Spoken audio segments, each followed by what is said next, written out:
Hello hello, this is Juju et aujourd'hui donc je vous retrouve pour une nouvelle vidéo. Donc je voulais vous parler du coronavirus qui est partout dans le monde mais plus particulièrement de la Corée du Sud avec le nombre de cas qui augmente de jour en jour. Donc venons-en directement au fait. Donc il y a à peu près 2 semaines à peu près, hein, on était à 30 cas et tout allait bien. Donc on avait des personnes qui avaient guéri du virus. On se dit bah tout va très bien, le nombre reste constant, les cas en tout cas n'augmentaient plus et on s'est tous dit la situation est en train de s'améliorer. Oui, c'est ce qu'on s'était dit au début, jusqu'à ce fameux jour où tout a basculé littéralement. Donc en fait, tout est parti d'une mamie, d'une petite Adima, qui va dans une secte à des goûts et qui avait en fait contracté le virus depuis un bon petit moment en fait et qui a donc contaminé plusieurs membres de cette secte. Et donc en fait, il faut savoir que cette mamie, à la base, elle avait refusé d'aller chez le médecin, de se faire tester, parce qu'elle pensait qu'elle avait juste un rhume et que c'était passager. Mais en fait, c'est avéré que c'était le virus. Donc voilà, c'est génial. Donc à partir de là, donc vous imaginez que le nombre de personnes dans cette secte est très important. Donc ça a touché beaucoup de personnes. Et donc elle était en contact pendant un bon moment avec beaucoup de personnes et elle avait le virus. Donc à partir de là, vous vous imaginez bien que ça va être compliqué. Donc s'il y avait que la mamie, on aurait bien aimé, mais il s'est avéré qu'il y a des Coréens, un groupe de Coréens, je ne sais plus c'était à quelle période, mais ils sont partis à Israël et ils sont revenus avec le virus. Et ils n'avaient aucun symptôme. Ils n'avaient aucun symptôme et ils avaient le virus. Donc à partir de là, donc on peut se demander quand est-ce qu'ils ont eu le virus. Alors là, franchement, on n'en sait rien du tout. Si c'est dans l'avion, si c'est à Israël, si c'est dans l'aéroport, franchement pour l'instant on n'en sait rien. Mais du coup ils sont revenus avec le virus. Donc voilà. Donc ça c'était en Corée. Et ensuite il y a eu des cas également à Busan avec un père qui était un père de famille, avec son fils, je sais pas, qui était parti à Wuhan et qui est revenu en Corée. Et en fait il avait été testé négatif pour le virus. Sauf que son fils a été testé positif. Donc what? Est-ce que son père lui a donné le virus? Est-ce qu'il a été en contact avec quelqu'un? Donc vous voyez, la situation est un petit peu compliquée. Voilà, donc ça c'était à Busan. Et à Busan également, donc il y avait dans une. Parce qu'en Corée, il y a des sortes de saunas, enfin bref, je sais pas comment ça s'appelle, hein, voilà. Et en fait, il s'est avéré que qui était dans ce sauna était avec Corona. Du coup, ils ont dit à tout le monde de rester confiné. Donc voilà, on va les amener dans un truc de confinage, de quarantaine, zone de quarantaine, tranquillement. Et voilà, pour des gens qui étaient allés au sauna. Donc c'est la situation. Alors maintenant, donc qu'est-ce qui se passe en ce moment? Donc le gouvernement, donc il essaye d'enrayer l'épidémie, hein. Je sais pas s'il fait tout ce qu'il peut, mais en tout cas, il a l'air de faire ce qu'il peut. Donc toutes les sectes Shincheonji là sont fermées pour éviter que le virus court partout.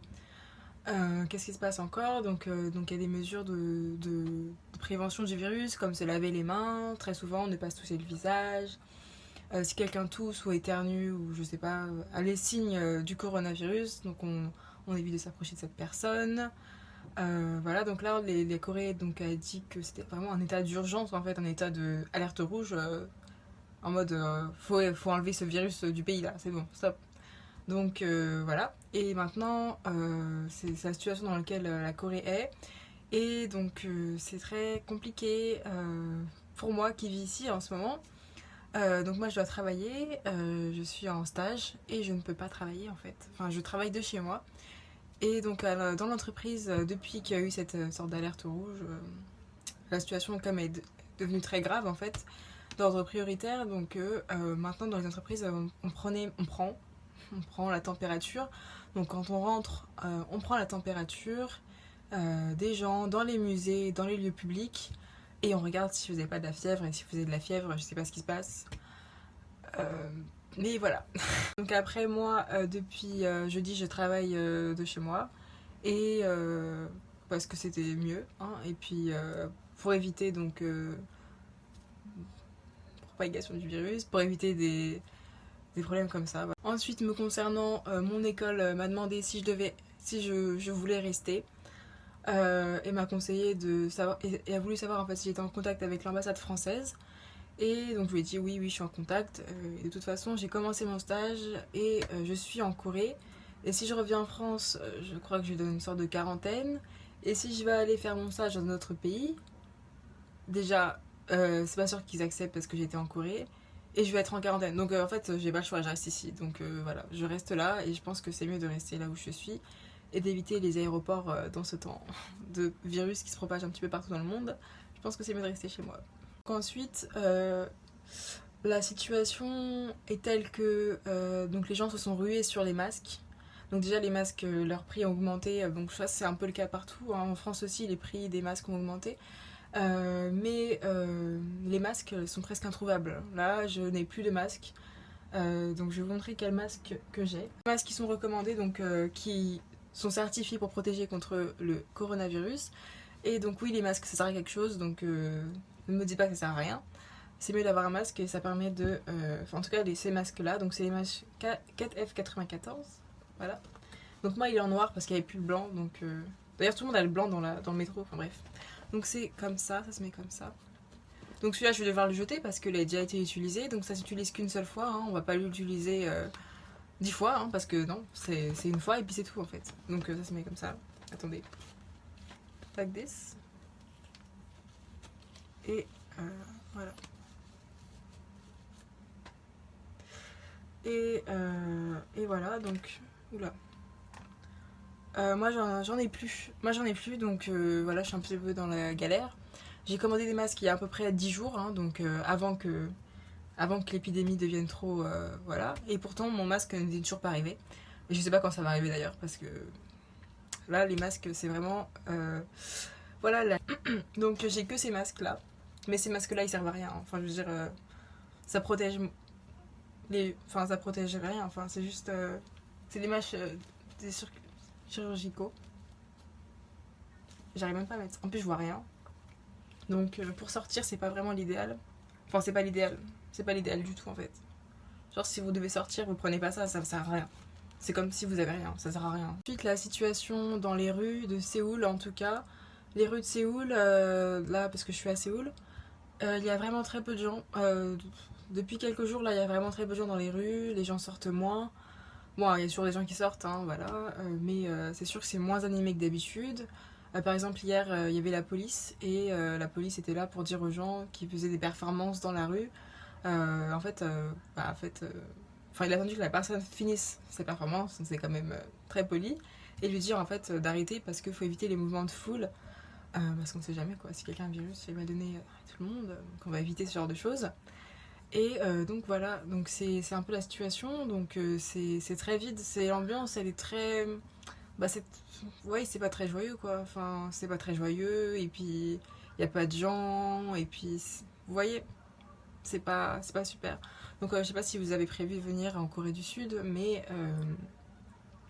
si vous avez prévu de venir, je vous conseille de reporter votre voyage plus vite, de pas venir en fait, de pas venir. D'ailleurs l'ambassade française, la France, conseille de ne pas venir en Corée du Sud. Donc je vous mettrai tout ça dans le lien en barre d'infos. Mais la France conseille de ne pas venir, de suivre les consignes de la Corée si vous êtes en Corée du Sud. Et vraiment, si c'est urgent, bah ok, mais non, mais venez pas en fait. Si vous venez pour des vacances, pour l'université, c'est très chaud en ce moment et c'est vraiment pas le moment de venir. Surtout que vous allez pouvoir rien faire et que vous voyez, la situation elle n'est pas vraiment propice à visiter et à vraiment profiter au maximum de la Corée. Après, donc, ce qui est rassurant, c'est que bon, c'est que ce virus, il est, on va dire que c'est pas rassurant, non, c'est pas rassurant, mais je veux dire, il touche les personnes qui sont très fragiles, donc les personnes âgées, les personnes qui ont déjà des problèmes respiratoires, des problèmes, des antécédents en fait, médicaux, qui ont déjà des soucis. Donc c'est vraiment pour eux c'est très très délicat. Faut vraiment pas qu'ils attrapent le corona parce que ouais quoi ça peut faire des ravages. Pour eux aussi là, du coup la mamie qui avait le virus n'a pas été en Chine et n'a pas été en contact avec quelqu'un qui était en Chine. Donc, encore une fois, le patient zéro, tant qu'on l'a pas trouvé, ça va être difficile. Parce que c'est lui qui... Bah, c'est lui, en fait, la base du truc. Enfin, mais s'il a le virus et qu'il ne le sait pas, parce qu'il n'a pas les symptômes ou qu'il pense que c'est juste une grippe ou un rhume, ça va être très compliqué. C'est ça en fait. Donc voilà. Pour moi en tout cas, moi je reste chez moi, je vais très bien. Je vais très bien. C'est juste que ça fout un peu le coup au moral, quoi. Vous voyez. Et puis c'est un peu stressant, c'est fatigant, quoi. Tu vois ça, tu veux vivre ta vie en Corée à fond et tu te retrouves à rester chez toi et faire des vidéos. Non, je rigole. Voilà, donc c'est un peu fatigant, tu vois. Vous voyez, parce que bon, moi j'aime bien sortir, faire d'autres trucs. Mais non, bah non, je reste là, donc voilà, bon, après moi je vais très bien. J'espère juste que Daegu va pas devenir la Wuhan numéro 2 parce que vraiment ça me fait vraiment de la peine, surtout que j'ai été à Daegu, à l'université de Kyungpook, des Kyungpook National University, et qu'il y a beaucoup de gens que je connais qui sont là-bas. Et ça me fait de la peine de voir tout ça vraiment. Et voilà, c'est triste, vous voyez. Là où je fais cette vidéo, donc j'ai appris également qu'il y avait à Séoul, donc il y avait il y avait un pasteur d'une église, il s'était retrouvé dans un hôpital, et en fait il y avait des cas de corona dans l'hôpital, et donc en fait il avait le corona, le pasteur, et donc du coup bah, c'est un pasteur, enfin vous vous imaginez bien, donc il va être en contact avec plein d'autres membres de l'église, et du coup donc il y a au moins deux églises dans lesquelles donc, il y a des cas de coronavirus, donc c'est très compliqué là. Donc en ce moment sur nos téléphones, moi mon téléphone en Corée, donc on reçoit des alertes. Donc c'est un peu stressant, mais c'est bien de savoir ce qui se passe. Donc par exemple hier j'ai reçu une petite alerte sur le quartier de Hongdae Mapogu. Et donc il disait qu'il y avait des cas dans Mapogu. Enfin il y a un peu des cas partout en ce moment. Donc voilà, il faut faire attention. Et les universités, donc elles ont, comment on dit, reporté leur rentrée, donc c'est à peu près pour courant mars. Je sais pas si ça va vraiment arriver, mais voilà, c'est un peu la situation dans laquelle ils sont. Donc voilà, moi j'ai des amis qui étaient à Daegu. Daegu, donc là où se trouve la majorité des cas, donc 81% des cas se trouvent dans la ville de Daegu. Et à Daegu, là c'est très très chaud. Les gens font la queue pour avoir des masques. Les gens ne sortent pas. Donc parce que comme c'est l'épicentre avec la dame avec la secte là, donc forcément là ça a contaminé toute la ville. Et donc je sais que ceux qui étaient à Daegu, il y en a qui sont repartis chez eux. Bon voilà, j'espère que je vous ai pas démoralisé en voyant cette vidéo, voilà. Mais en tout cas si vous souhaitez venir en Corée, ne venez pas. Voilà, restez chez vous. En tout cas j'espère que ça va aller et qu'on va réussir à sortir de cette situation, parce que maintenant il y a beaucoup de pays qui sont dans le caca. Donc en tout cas, faites attention à vous, faites attention, respectez les petites précautions données par le gouvernement. Voilà, faites attention à vous, prenez soin de vous, et j'espère que ça va aller. Et merci d'avoir regardé jusqu'ici, et je vous retrouverai pour une nouvelle vidéo. Bye!